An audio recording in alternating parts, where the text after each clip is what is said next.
जी students, कैसे हैं आप? ठीक ठाक हैं? मैं हूं Ehtesham Rashid from university of Gujarat. अच्छा, आज के लेक्चर में हम डिस्कस करेंगे स्टेट मैनेजमेंट, जो कि फ्लटर का सबसे ज़्यादा इंपॉर्टेंट जोन है ना, वो पार्ट है। बल्कि अगर आप यूं कहें तो गलत नहीं होगा कि आपको स्टेट मैनेजमेंट अगर आ जाती है तो इसका मतलब है कि आपको फ्लटर आ गया। तो स्टेट मैनेजमेंट क्या होती है, इसकी कितनी टेक्निक्स हैं, फ्लटर में हम स्टेट मैनेजमेंट कैसे कर सकते हैं, ये हम डिस्कस करेंगे इस लेक्चर में। तो आइए चलते हैं आज के लेक्चर की तरफ।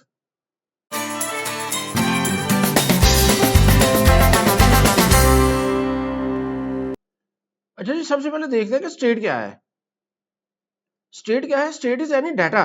ये डाटा है, ठीक है। State is any data that can change during the life cycle of visit. यानी कि जो पूरे हमारे जो प्रोग्राम है, जो हमने एप्लीकेशन बनाई है, उसके अंदर आपको पता है विजिट्स हैं, उसके पूरे लाइफ साइकिल में जो डाटा हम यूज कर रहे हैं उसे हम स्टेट कहते हैं। That affects the UI. अब आपको पता है कि जो ही डाटा चेंज होता है तो यूआई ने चेंज होना होता है। तो सबसे पहले स्टेट को समझिए। स्टेट बेसिकली क्या है जी? डाटा।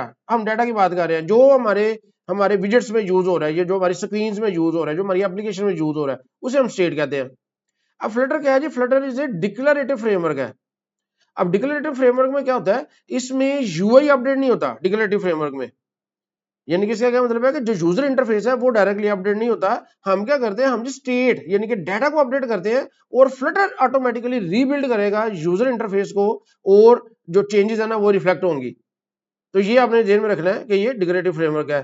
तो ये कुछ सिंपल सी एग्जांपल्स हैं, जिस तरह काउंटर वैल्यू, जो फर्स्ट एप्लीकेशन हम बनाते हैं काउंटर वैल्यू, उसके अंदर आपको पता है प्लस प्लस हम करते हैं तो काउंटर की वैल्यू चेंज होती जाती है, जो बाय डिफॉल्ट हमें प्रोग्राम जो है वो मिलता है।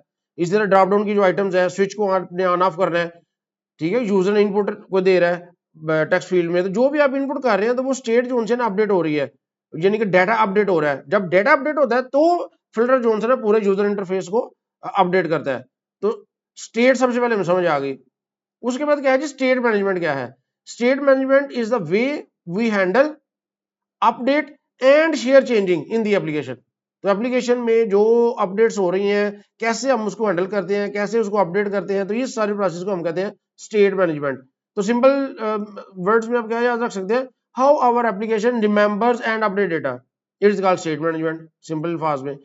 ठीक है, तो स्टेट और स्टेट मैनेजमेंट की हमें समझ आ गई।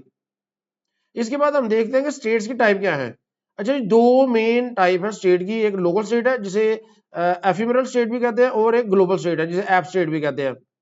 जो लोकल स्टेट है ना, ये एक विजेट के अंदर यूज होती है या एक स्क्रीन के अंदर यूज होती है। जिस तरह आपने टॉगल स्विच वगैरह को लगाया है, कोई बटन क्लिक पे कोई इवेंट कॉल हो रहा है, तो ये जो है ना, ये लोकल स्टेट्स हैं।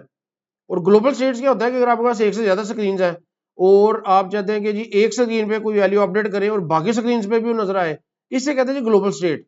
जिस तरह यूजर लॉगिन है, अब पहली स्क्रीन पे अगर यूजर लॉगिन हो जाता है, आगे तमाम जो स्क्रीन आएंगी उनमें जो है ना वो वैल्यू अपडेट होगी। फॉर एग्जाम्पल हो सकता है कोने पे उसकी जो यूजर की इमेज है वो नजर आ जाए हर स्क्रीन पे। कार्ट आइटम है, अब आप शॉपिंग कार्ट वाली कोई ई कॉमर्स वाली एप्लीकेशन आपने यूज की है, कोई आपने शॉपिंग कार्ट में आइटम्स ऐड किए हैं, तो वो टॉप पे जो एक ग्रोसरी का आइकन होता है जिसके ऊपर 1 या 2 लिखा होता है, जितनी आइटम्स आपने ऐड की है, अब वो हर स्क्रीन पे आपको नजर आ रहा होता है। इसी तरह थीम है, आप थीम अपडेट करते हैं तो तमाम जो स्क्रीन है वहां पे थीम अपडेट हो चुका हुआ है। तो ये जो है ग्लोबल स्टेट्स होती है। तो अभी तक हमने जो देखा है, हमने लोकल स्टेट को देखा है। लोकल स्टेट को हम कैसे मैनेज करते हैं आप ऑलरेडी देख चुके हैं जी। सेट स्टेट के जरिए हम लोकल स्टेट को मैनेज करते हैं। जो ही आप कोई वैल्यू अपडेट करते हैं और आप सेट स्टेट कॉल करते हैं, तो क्या होता है? वो पूरा जो विजेट है वो रीबिल्ड हो जाता है और आपको अपडेट जो स्क्रीन है वो आपको नजर आती है। तो आइए चलते हैं एंड्रॉइड स्टूडियो पे और देखते हैं कि ये जो सेट स्टेट है ये कैसे मैनेज होता है। अच्छा देखिए जी, ये जो मैंने एक नई एप्लीकेशन बनाई है और आपको पता है बाय डिफॉल्ट जो हमें काउंटर एप्लीकेशन मिल जाती है, ये काउंटर एप्लीकेशन है। इसमें मैं प्लस प्लस कर रहा हूँ तो ये देखिए इधर वैल्यू प्लस होती जा रही है। तो ये कैसे हो रही है? इधर आपने देखा होगा जी, ये बटन है ना, फ्लोटिंग एक्शन बटन। अब ये ऑन प्रेस में क्या कर रहा है? इंक्रीमेंट काउंटर को कॉल कर रहा है। अब इंक्रीमेंट काउंटर क्या चीज है, इसको हम फाइंड कर लेते हैं। इंक्रीमेंट काउंटर ये एक फंक्शन बना हुआ है जी। अब इसके अंदर देखिए सेट स्टेट का मेथड लगा हुआ है। और सेट स्टेट के मेथड के लिए ये जरूरी है कि जो विजेट है वो स्टेटफुल विजेट हो। तो ये देखिए ये स्टेटफुल विजेट है। ये जो माई होम पेज है ये स्टेटफुल विजेट है। अब ये सेट स्टेट क्या कर रहा है? ये रीबिल्ड कर रहा है। तो काउंटर की वैल्यू जो प्लस प्लस हुई होती है ना वो हमें इंटरफेस में नजर आ जाती है। अगर इसको मैं कमेंट कर देता हूँ, देखिए सेट स्टेट को मैंने कमेंट कर दिया, इधर भी कमेंट कर दिया। अब काउंटर प्लस प्लस तो हो रहा है, इसको मैं कंट्रोल एस किया, हार्ड रीलोड करते हैं इसको, ये रीलोडिंग हो रहा है। अब इसको मैं प्लस कर रहा हूं, अब देखिए जी प्लस का बटन तो कॉल हो रहा है, अब ये काउंटर की वैल्यू प्लस भी हो रही है, लेकिन इधर हमें नजर ही कोई नहीं आ रहा, तो स्टेट मैनेज नहीं हो रही। ठीक है, जो डेटा है वो अपडेट नहीं हो रहा। तो ये सिंगल एप्लीकेशन पे अगर हमने डेटा को अपडेट करना है तो उसके लिए हमारे पास सेट स्टेट का मेथड है, जो कि बड़ा सिंपल है। तो ये तो हम ऑलरेडी देख चुके हैं। तो हमने ये देखना है कि हम ग्लोबल स्टेट को कैसे हैंडल कर सकते हैं। अच्छा जी, ये जो बेसिक स्टेट है इसके साथ कुछ प्रॉब्लम्स है। प्रॉब्लम्स क्या है कि ये वर्क करता है जी सिर्फ वन विजेट के साथ। ठीक है, वर्क्स ओनली इन वन विजेट। Difficult to manage share data.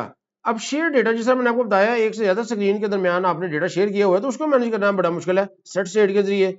अब अननेसेसरी रीबिल्ड्स, ये इससे क्या मुराद है कि बेसिकली होता क्या है कि जब आप सेट स्टेट को कॉल करते हैं तो पूरा जो विजेट ट्री है ना वो रीबिल्ड होता है। अब अगर आपने एक विजेट के अंदर कोई 15-20 जो एक स्क्रीन के अंदर 15-20 विजेट्स है, सिर्फ एक विजेट है जिसको अपडेट होना चाहिए, जिसके अंदर काउंटर की वैल्यू हो रही है शो, लेकिन जब हम सेट सेट करते हैं तो तमाम जो विजेट्स है ना वो सारे अपडेट हो जाते हैं, तो अननेसेसरी है। तो इसी तरह अगर बहुत ज्यादा विजेट्स अपडेट हो रहे हैं, मेमोरी अगर कम है तो वो वहां पे परफॉर्मेंस के इशू आ सकते हैं। और इसके अलावा बिग एप्लीकेशंस में अगर आप सिर्फ सेट स्टेट यूज कर रहे हैं तो उसको मैनेज करना जो है वो बहुत हार्ड होता है। तो ये कुछ प्रॉब्लम है सेट स्टेट के साथ। अच्छा जी, एडवांस लेवल पे हम कैसे स्टेट को मैनेज करते हैं। जो पॉपुलर मेथड है ना जी, ये 4-5 मैंने मेथड्स लिखे हैं, इनके अलावा भी है लेकिन ज्यादा पॉपुलर जो है ना वो यही मेथड है, जिसमें प्रोवाइडर है, रिवर पॉड है और ब्लॉक है, गेटएक्स है। ये मुख्तलिफ लाइब्रेरीज है जी जो हमें ऑप्शन प्रोवाइड करती हैं एडवांस स्टेट मैनेजमेंट के लिए। अब इनमें बेसिकली क्या होता है, जिस तरह मैंने आपको बताया पहले कि अगर एक से ज्यादा स्क्रीन है और हमने एक जगह पे डेटा अपडेट करना है और बाकी स्क्रीन पे अपडेट करना है, तो उसके लिए हमें ग्लोबल स्टेट मैनेजमेंट आनी चाहिए। अब इसमें क्या होता है, बेसिकली हम अलग कर देते हैं अपने डेटा को और फंक्शंस को। तो इसके पीछे जो कॉन्सेप्ट है वो क्या है जी, कि हम keep state separate from UI, जो यूजर इंटरफेस है स्टेट्स हम उससे अलग कर देते हैं और उसको एक स्ट्रक्चर्ड वे में जो है ना वो अपडेट करते हैं, हम एक स्ट्रक्चर्ड वे में अपडेट करते हैं।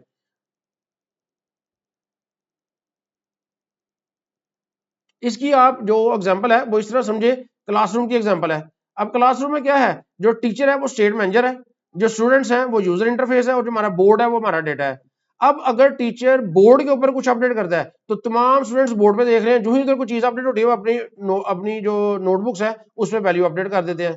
तो इसी तरह ग्लोबल स्टेट मैनेजमेंट भी होता है, हमने एक अलग से स्टेट मैनेजर बना देना है, वो ग्लोबली बताएगा कि भाई ये जो कोई भी वेरिएबल है उसकी वैल्यू ये है, तो जितने स्क्रीन पे उसकी वैल्यू आ रही है ना वो सारी उधर से देके उसको अपने आप को अपडेट कर लेंगे। इस तरह ग्लोबल स्टेट मैनेजमेंट हैंडल होती है।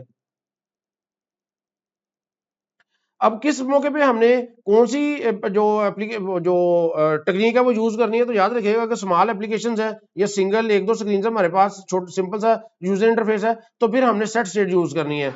लेकिन अगर मीडियम एप्लीकेशन है, शेयर डेटा है, तो फिर हम यूज कर सकते हैं प्रोवाइडर और रिवर पॉड भी यूज कर सकते हैं। और एडवांस जो कॉम्प्लेक्स एप्लीकेशन जहां पे आ जाएंगी, लार्ज एप्लीकेशन, वहां पे ब्लॉक और गेटएक्स जो है वो यूज करना पड़ेगा।